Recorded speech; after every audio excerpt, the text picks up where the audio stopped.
السلام علیکم ورحمۃ اللہ وبرکاتہ۔ آج ہم جانیں گے وضو کے فرائض کے بارے میں، لیکن اس سے پہلے میری آپ لوگوں سے گزارش ہے کہ آپ اس چینل کو ضرور سبسکرائب کریں اور لائک کا بٹن ضرور دبا لیں۔ وضو کے فرائض کے بارے میں اس طریقے سے آپ کو بیان کر دوں گا کہ آپ کو کتاب پھر دیکھنے کی ضرورت نہیں پڑے گی، اسی کو دیکھ کر آپ مکمل طور سے سمجھ جائیں گے۔ اس سے پہلے کی ویڈیو میں ہم نے وضو کا ذکر کیا کہ وضو کس طریقے سے کرتے ہیں، آپ اس کو بھی اچھے طریقے سے آپ دیکھ لیجئے گا، کیونکہ وضو یہ بنیادی چیز ہے، اس کا ہمیں صحیح سے جاننا ضروری ہے۔ اگر اس میں کمی آ گئی، وضو میں کمی آ گئی، تو پھر کیا ہوگا کہ جب ہم نماز پڑھنے جائیں گے، عبادت کرنے جائیں گے، تو ہماری عبادت مکمل نہیں ہوگی، قابل قبول نہیں ہوگی۔ تو اس لیے ضروری ہے کہ پہلے ہم وضو کو صحیح کریں، تاکہ پھر آگے والی جو عبادت ہے اس کو مکمل طور سے پورا کریں۔ کہ وضو کے فرائض کیا ہیں بیان کرتے ہیں۔ وضو کے فرائض یہ ہیں کہ اس میں 4 چیزیں فرض ہیں۔ کتنی چیزیں؟ 4 چیزیں فرض ہے، ذرا دھیان سے سنیے گا۔ نمبر 1، اپنے چہرے کو دھونا۔ نمبر 2، اپنے دونوں ہاتھوں کے انگلیوں سمیت دھونا۔ نمبر 3، اپنے سر کا مسح کرنا۔ نمبر 4، اپنے پاؤں کو ٹخنوں سمیت دھونا۔ یعنی یہ 4 چیزیں فرض ہیں۔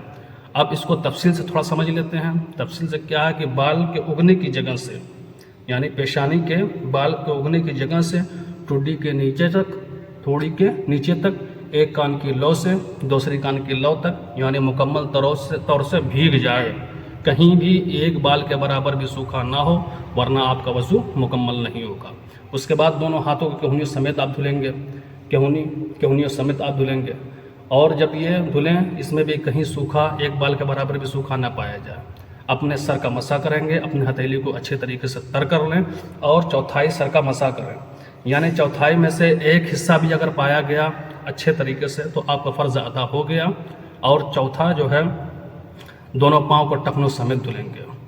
آپ اپنے دونوں پاؤں کو ٹخنوں سمیت دھلیں تو یہ 4 چیزیں آپ کی مکمل ہو گئی کہ 4 چیزیں وضو میں فرض ہے۔ جب آپ وضو کرنے جائیں تو اس پر غور کریں کہ کہیں ایسا نہ ہو کہ میں نے چہرہ دھلا، کہیں کچھ حصہ باقی تو نہیں رہ گیا، یا اپنے ہاتھ کی کہنیوں کو میں نے دھلا، کہنیوں سمیت اپنے ہاتھوں کو دھلا، کہیں ایسا نہ ہو کہ اس میں کوئی کمی باقی رہ گئی، یا اپنے سر کا مسح کیا، یا اپنے پاؤں کو دھلا، تو ایسا نہیں کہیں انگوٹھے کے بیچ میں یا انگلیوں کے بیچ میں کہیں سوکھا رہ گیا، تو ایسی صورت میں پھر آپ کا وضو مکمل نہیں ہوگا۔